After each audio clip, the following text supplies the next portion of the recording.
पिछले वीडियो में हमने देखा कि product of two cyclic finite cyclic groups कब साइक्लिक होगा।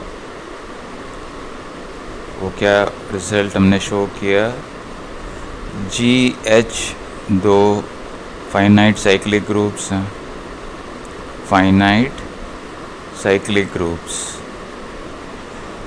तो product of G and H कब साइक्लिक होगा, तो हमने देखा कि product of G and H external direct product, this is product. यहाँ पे इस पूरे वीडियो में we'll are only discussing external direct product. Product of G and H is cyclic if and only if order G and order H are relatively prime. Okay, that is GCD of order of G and order of H, it is equal to 1.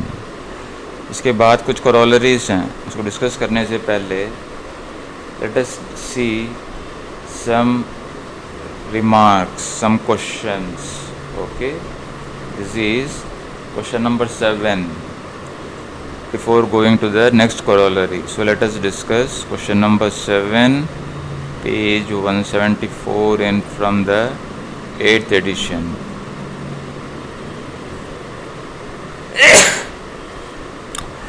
इसमें कई सारी बातें हैं। मान लो कि G1, G2, Gn are groups.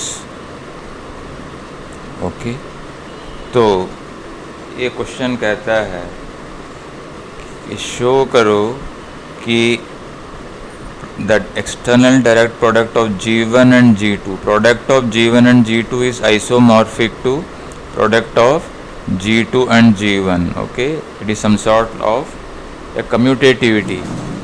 It follows a commutative, associative भी है.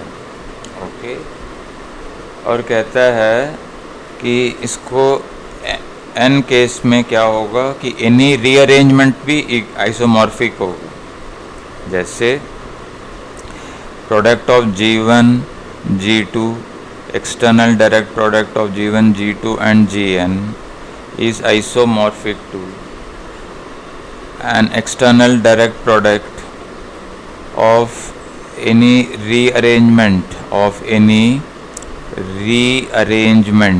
okay, of any rearrangement of G1, G2, Gn, of G1, G2 and Gn से 3 के लिए क्या होगा, फॉर 3 ग्रुप्स के लिए there is one statement, there can be many more.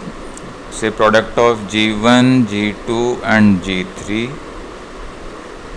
is isomorphic to the product of G3 with G1 and G2.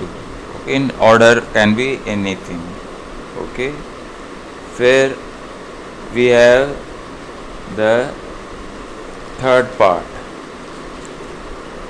Part देख लो what it says. It says that G1, G2, G3, okay, the product of G1 and G2 and G3, it says that ये कहता है product of G1 with product of G2 and G3, ये सारे external direct product, this is isomorphic to product of G1 plus G2 plus G3 which is also isomorphic to G1, G2 पहले taken together with, then again you take external direct product with G3. Okay, so this type of result is true. So orders does not matter, it is some sort of associative law for products, it is true. So we'll start, I will give proof for some of these, देख लेते हैं. I will give some proofs of this. Suppose we want to prove one, तो define करो. Okay, define a map T from product of G1 and G2, G1 G2 से लेके G2 G1, okay, to this G2 and G1. Define T by the map T of GH which is equal to H comma G, okay, where G belongs to group G1 and H belongs to group G2. So ये map जो है clearly ये well defined है, clearly T is well defined, 1-to-1, on-to and operation preserving, therefore isomorphism, on-to isomorphism, therefore G1 and G2 is product of G1 G2 is isomorphic to product of G2 G1. Okay, so the part 2 है वो भी इसी तरीके से है, that I am leaving it, okay, similarly as in 1, okay, उसी तरीके से कर लो any rearrangement. I am going to prove the part 3. Let us see how to do the part 3. Part 3 के लिए भी I will show only one part, okay, where I will show, I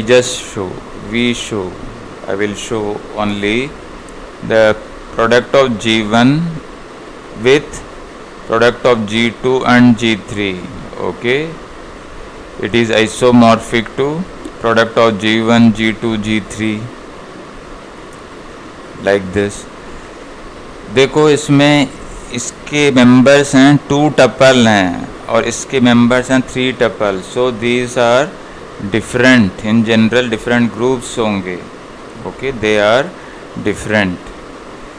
जैसे for example इसका general element होगा F, G, H, ऐसे होगा.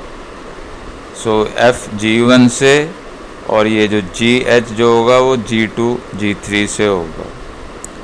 और इसका जो एलिमेंट होगा, इसका एलिमेंट होगा 3 tuple, okay, F, G, H, ऐसे.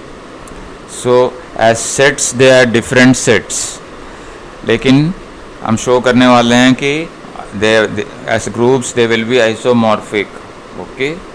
सो ये 2 टपल है ये इसमें और दिस इज 3 कंपोनेंट्स हैं.